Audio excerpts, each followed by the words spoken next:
the latest welcome into Stillwater, and that's the City Library.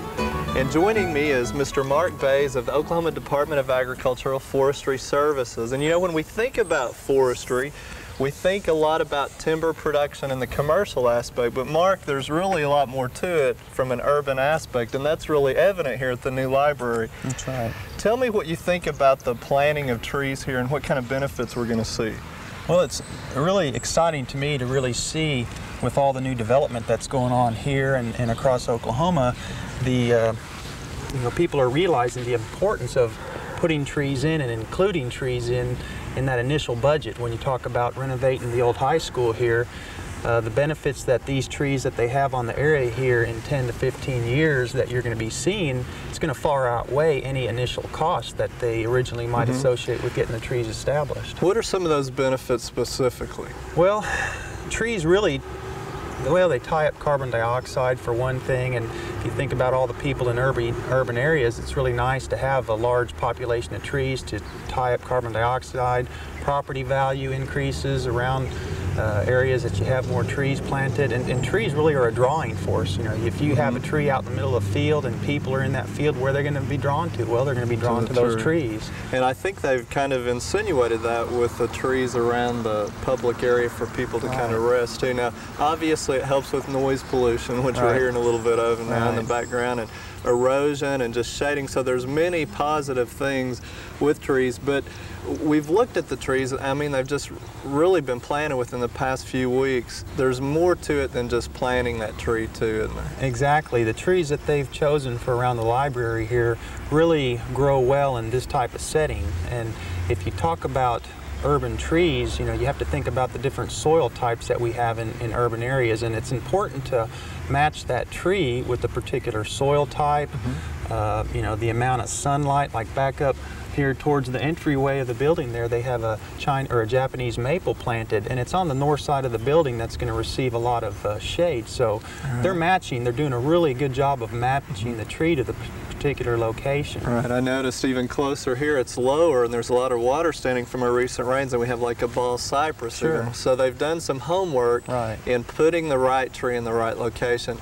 But what about once it's planted, do we just kind of forget about it? Well, hopefully not. That happens sometimes, but that's when you know, the play's over and the work begins. But really, to keep trees alive and healthy, there is going to be a certain amount of maintenance that you're going to have to do to that tree. Some of the more important things to consider is watering the tree, and just because you know, you might get a ½ inch of rain or something that week, that rain really doesn't penetrate down into the roots of the tree. So it's important to water the trees, say weekly, every 10 days, depending on how much the soil, the water moves through the soil.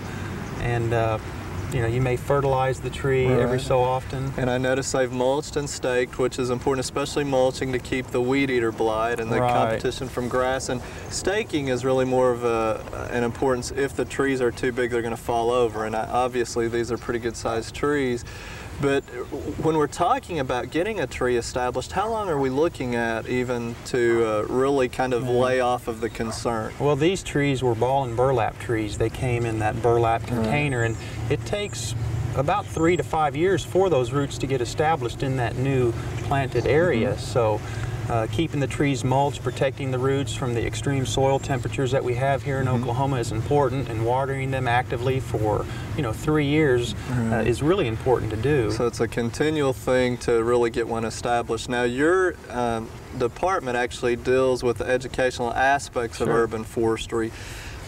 You've got all kinds of brochures. What are some things that are available to the general public? Well, there's all sorts of university research out there now that's available through our office to support new planting techniques. I mean, urban soils, it's just a harsh thing. We're trying to put these trees in a lot of times. So there's some new techniques that to get trees available and established that we have information on that we'll be happy to send out to you.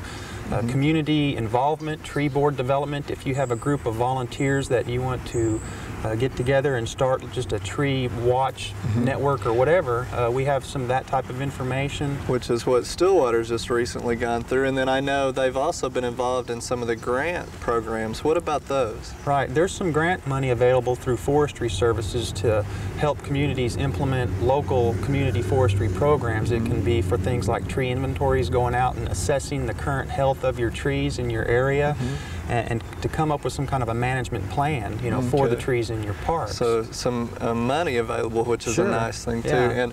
And also we talked about the importance of education. I think through one of the grant programs, there's now a display. Sure, there's a display, and it's a traveling display. There's 7 of them located around the state through Keep Oklahoma Beautiful. You can contact the office in Oklahoma City. You can contact our office, any forestry district office, and it's a display on the many different benefits that urban or community trees have. And it's so if you have like a fair or something, or just an outdoor classroom at your school, you can check it out. It's free of charge, and I think the only thing you can either come by and pay for it or pay for the shipping.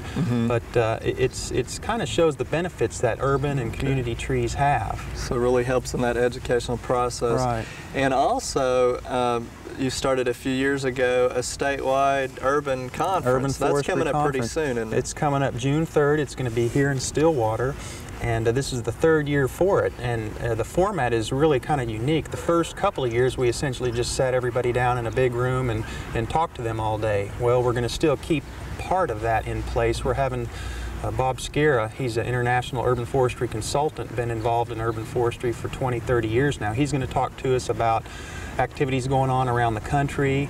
We're going to have some more Oklahoma people involved in urban forestry, talk about what we have going on. Tied into hands-on approach again too. Now, if someone's interested in attending the conference, how would they pre-register, I guess? They can contact our office in Oklahoma City by phone, and that number is 405-521-3864.